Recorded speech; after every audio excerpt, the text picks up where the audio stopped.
Le coup de sifflet des épreuves écrites du concours d'entrée à l'école congolaise d'optique a été donné ce 2 septembre à Brazzaville par Ghislain Thierry Maguessa Ebomé, ministre de l'enseignement technique et professionnel. Un choix judicieux pour les aspirants de cette école qui voient en elle une aubaine pour accroître leurs connaissances et pourquoi pas multiplier leurs chances dans le monde professionnel. C'est un métier que j'aime bien. Ça fait quand même des années que j'enseigne dans les écoles, dans le secteur privé. Et quand j'ai vu une telle opportunité, j'aimerais bien partager les connaissances que j'ai avec les Congolais qui en auraient besoin. Ce que j'envisage est qu'une fois obtenir la formation, une fois fini la formation, chercher au moins un boulot pour travailler. L'ECO, un projet ambitieux pour le Congo qui s'inscrit dans la vision de pallier aux problèmes de dépistage et de la mauvaise prise en charge en optique dont souffrent les Africains en général et les Congolais en particulier. Pour ce faire, le pays entend couvrir les populations en opticiens et ainsi promouvoir l'entrepreneuriat.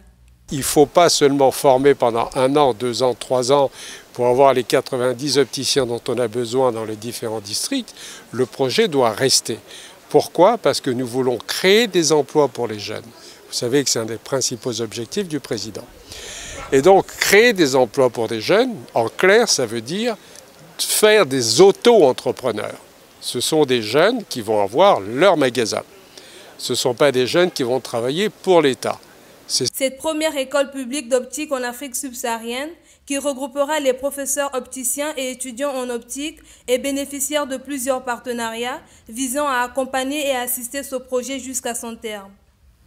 Nous avons réussi à trouver des partenaires à l'étranger, une ONG qui s'appelle Mutualistes sans frontières, qui a donc trouvé l'argent pour faire ça, grâce à ce qu'on appelle le groupe Vive, qui est la première mutuelle de France. Et le groupe Vive a un bras humanitaire qui est Mutualistes sans frontières.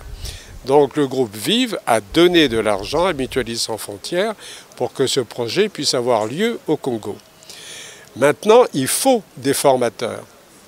La chance que nous avons, c'est que la Chambre de commerce et de l'industrie d'Angers, enfin du Maine-et-Loire, ainsi que ce qu'on appelle le CEFA, c'est-à-dire le Centre de formation des apprentis d'Angers, qui sont des spécialistes de la formation en optique, ont accepté de venir au Congo pour former les opticiens en créant ce qu'on appelle un BTS d'optique. Ce concours se déroulera en 2 phases, à savoir les épreuves écrites suivies d'un entretien.